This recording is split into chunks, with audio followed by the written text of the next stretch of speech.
Welcome back to the Bible Reading Project. It is Thursday all day long.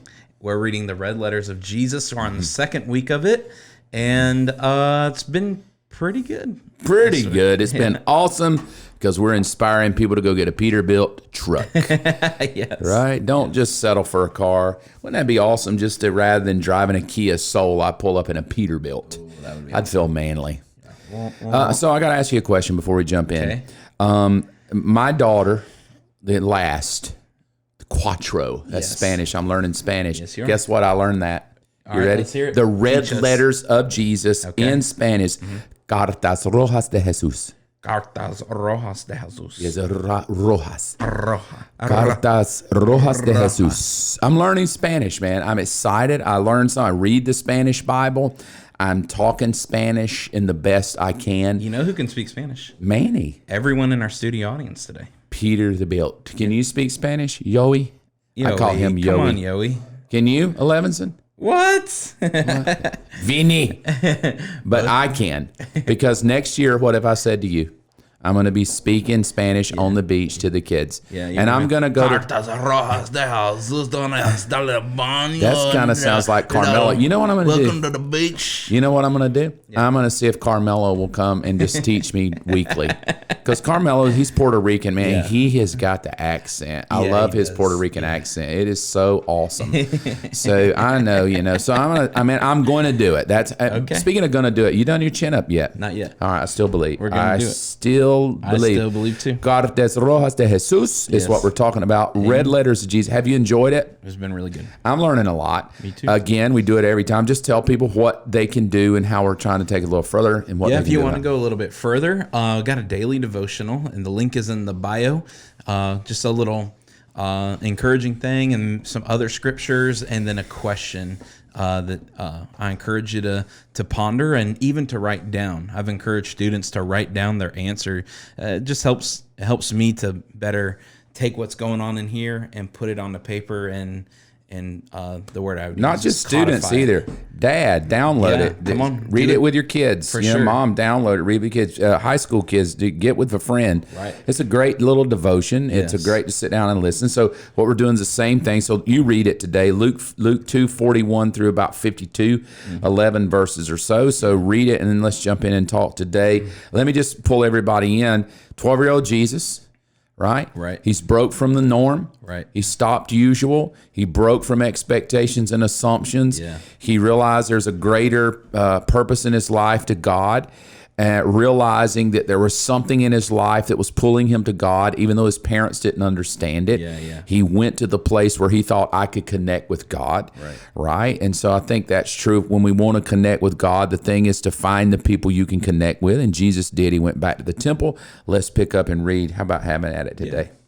Every year, Jesus' parents went to Jerusalem for the Passover festival. When Jesus was 12 years old, they attended the festival as usual. After the celebration was over, they started home to Nazareth, but Jesus stayed behind in Jerusalem. His parents didn't miss him at first because they assumed he was among the other travelers. But when he didn't show up that evening, they started looking for him among their relatives and friends. When they couldn't find him, they went back to Jerusalem to search for him there. 3 days later, they finally discovered him in the temple, sitting among the religious teachers, listening to them and asking questions. All who heard him were amazed at his understanding and his answers. His parents didn't know what to think. Son, his mother said to him, why have you done this to us? Your father and I have been frantic, searching for you everywhere. But why did you need to search? He asked. Didn't you know that I must be in my father's house? But they didn't understand what he meant. Then he returned to Nazareth with them and was obedient to them. He and his mother stored all these things in her heart. Jesus grew in wisdom and in stature and in favor with God and all the people. You know how we said this. Did Jesus know he was God at 12? Right? We've been kind of going like, yeah, I think he did. Right. Maybe not. Some people know he didn't. He's not God yet. He doesn't have an awareness. Yes, he is, but he's just aware. No, he's really God, but he's in the flesh. And whatever. Here's how I think I know he was God. Okay. Because if I would have said that to my mother, I'd be dead. Right. Where you? I had to see you for... That's the best woman voice I got, but I like it. It's kind of like, I ain't seen you for 3 days. Where have you been? I can't believe you, little sorry. I've been looking frantically all over for you. And then if I would have said to my Pentecostal mom, right, what you looking for me for? I'd be dead. Right. Dead. Right. My camel would have been taken away from me. My donkey would be gone. My bed would be gone. I would be literally sitting out in the dirt with a pen writing, I will not talk to my mother that way. That's how I know he's God, because as soon as he said that to his mom, she didn't do anything. She just like, let's go home. Yeah, right. Right? Because she knew right, he's God and I don't want to test it, right? I lost him. I feel bad. Let's just go home. Don't tell your father. Don't tell your father I lost him. So that kind of makes me think maybe mom was like, I don't want to, he seems a little irritated. I don't want to, I don't know. But I read it and I'm like, come on, tell me what Mary did other than she just didn't understand and they went home. Right. Did he get in trouble? I don't know. Yeah. So here's what I want to talk about. Verse 51. They, Jesus and his parents and his relatives, God, I'm sure everybody's looking for him. It's been 3 days. Yeah. Aunts, uncles are mad. Where have you been? Right. Oh my God. Mad at him. Who knows? I don't know. Or maybe like my brother, where you been, you big fat redneck? But it says this, he returned and he went to Nazareth and was obedient to his parents. Yeah. So this is going to sting. Okay. Because I believe the devil, as God, put eternity in the hearts of everybody, right? Ecclesiastes 3:11. God put eternity in the hearts of every human. Yeah. Because God did that, and the devil knows in the heart of every kid there's eternity. Right. What's the best way to destroy that eternal seed from a devil's perspective? Is to destroy the family. Is to get the you remember what we said yesterday, that I don't understand God. So what do we typically say? You search it out. Right. You go to the place you can connect to God. Yep. Which is Jesus. He goes to the temple because I feel like in the temple I can connect to God and the people that say they know God. Right. Not saying his parents didn't, but in the Jewish culture it was very much the temple represented the presence of God. Mm-hmm. Well, if you want to destroy God in the heart of a kid, what do? You destroy the family. Right. The very first existence of the character of God, that in a husband and wife, it would display the nature of God. Right. So there's mom and dad that are the display of you used it the other day in James 1, the very wisdom of God. Right. This husband and wife that can teach this kid everything they know about God. Yep. Because there's eternity in the heart of that kid. Yeah. All right. So let's take the whole package. Okay. The enemy that hates it. God who puts eternity in the kid. Mm-hmm. God who puts a husband and wife together to seek him. That those together, the mother can give the nurture and the strength to the child from only the way a woman could do it. Right. The husband can give the nurture and the strength to the child like only a man could do it. And both of them have their experiences with God, and they're downloading that into this child. Mm-hmm. So that the girl, she's born a girl. Right. The mother's pouring in all the wisdom of the female. Right. The husband is pouring in all the wisdom of the male to make her as strong as she can be as a female. Right. Vice versa if it was a male. The devil looks at that and thinks, well, what do I need to do? Mm-hmm. I cannot have this kid like Jesus hungering after the things of God. Right. I cannot have that void being filled. That void that I'm going to fill with porn, addictions, insecurities, and all the stuff. Right. I cannot have two parents seeking God, pouring into this child that could become a threat to my kingdom. Right. So what do? Very simply, first, I just get mom and dad to quit seeking God. Mm-hmm. Statistically, they say if a child doesn't come to Jesus like before age 12, the likelihood they will ever know God is very low. Yep. So before Jesus is 12-year-old, if a child has not come to know God, not saying they can't, but statistically the likelihood that they come to know God is much greater that they won't. Yep. However, you get mom and dad too busy. Mm-hmm. You get mom and dad not understanding God. You get mom and dad thinking, I can fill that void with sports and education and vacations. Well, there's nothing wrong with any of that. It's all good, but it doesn't fill that void. Mm-hmm. So I can just go work to provide a house, work to provide a golf cart, a go-kart, a gymnastics, cheerleading, all the stuff my kid wants to do. I work. And so rather than the parent pouring God and giving the best of God, dad kind of drifts off, doesn't know much about God himself. Right. Mom kind of is doing her best to, I try to go to church, I try to press into God, but he's so busy, or vice versa. Yeah, right. And then even worse than that is I just split the home. Right. And now this child who's a girl, doesn't understand the strength of a man to pour in. Misses that balance. Right. Or the mom's gone and the father's pouring in, but he doesn't have the strength of the mom to pour in. And now the enemy is crafting that seed that's been planted by God. Right. There's a void missing. There's a father missing. There's a mother missing.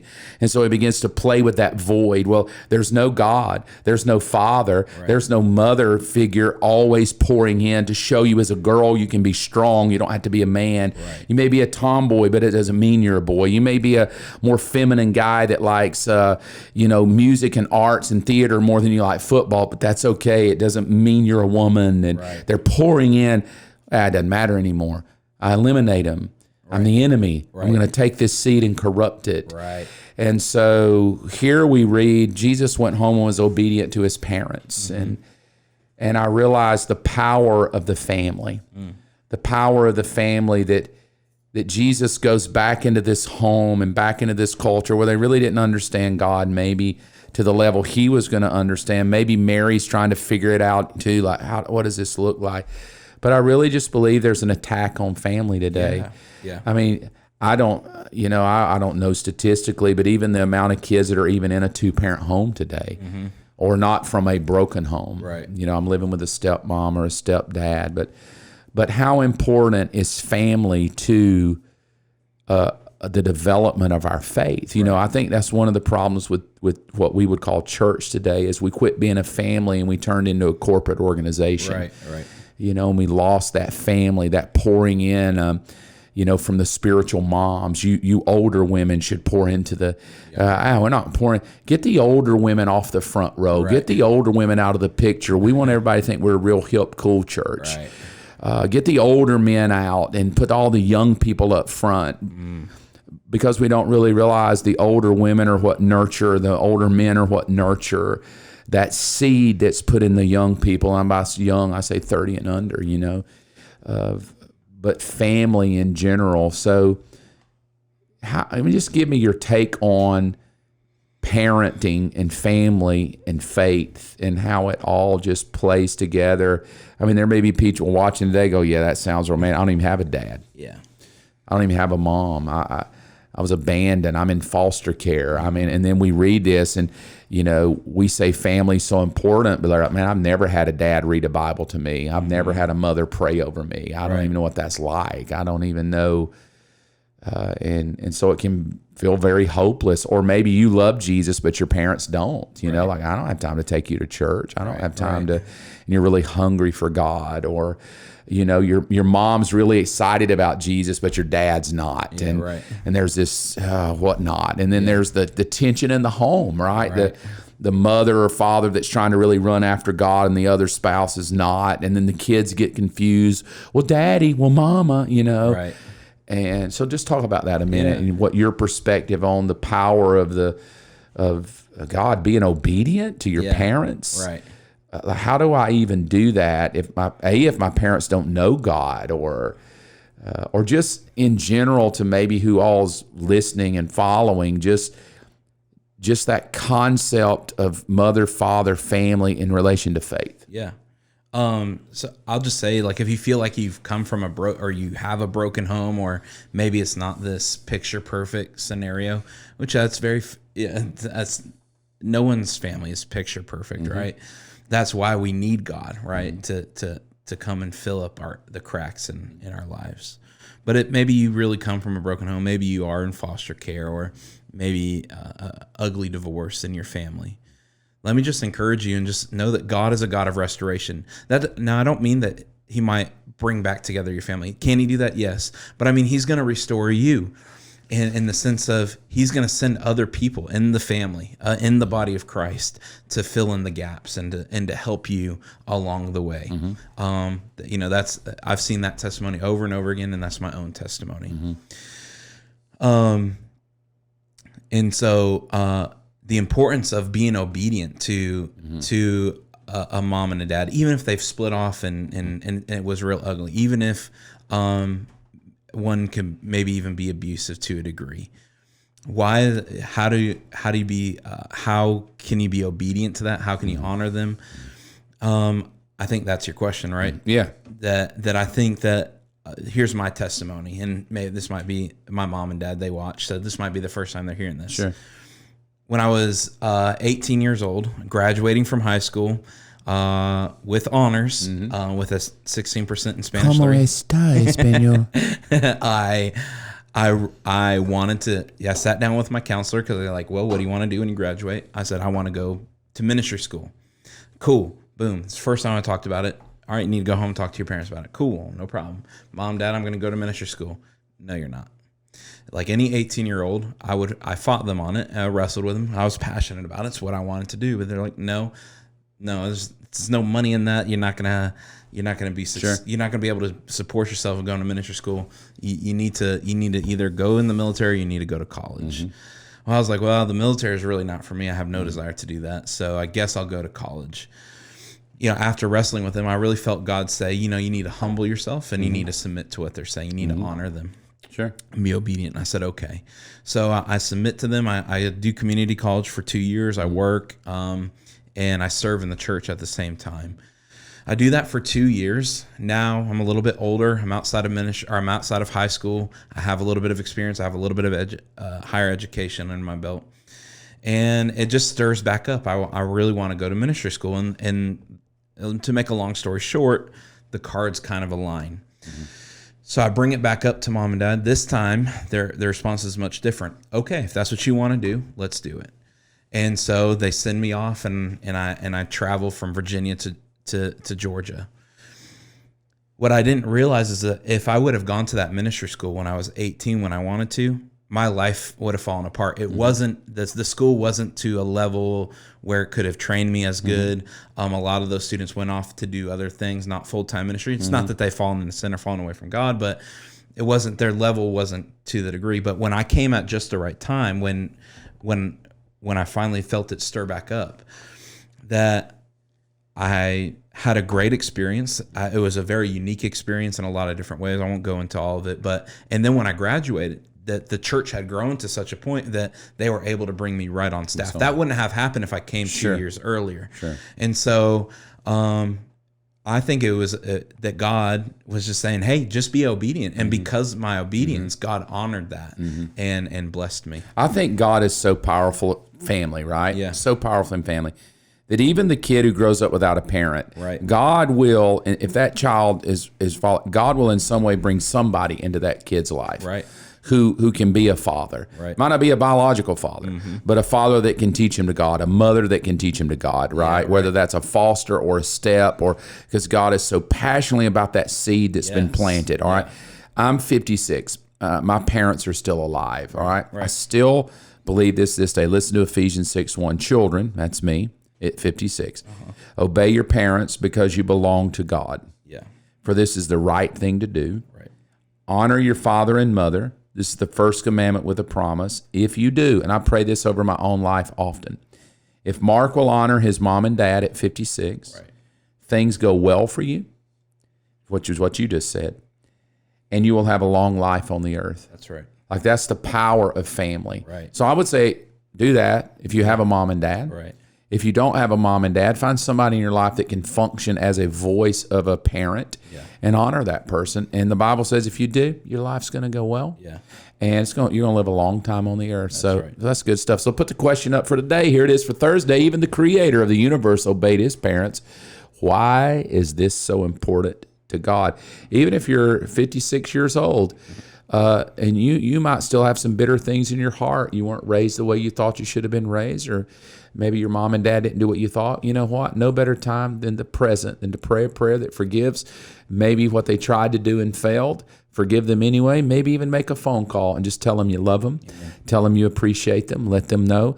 And hey, maybe if you're younger and you're living with your mom and dad right now and you're a little irritated, why don't you just take time to go appreciate them and honor them? And let's just maybe ask the question, why is that so important to God? We love you. We hope you have a great day. We'll see you tomorrow. Love you, Mom.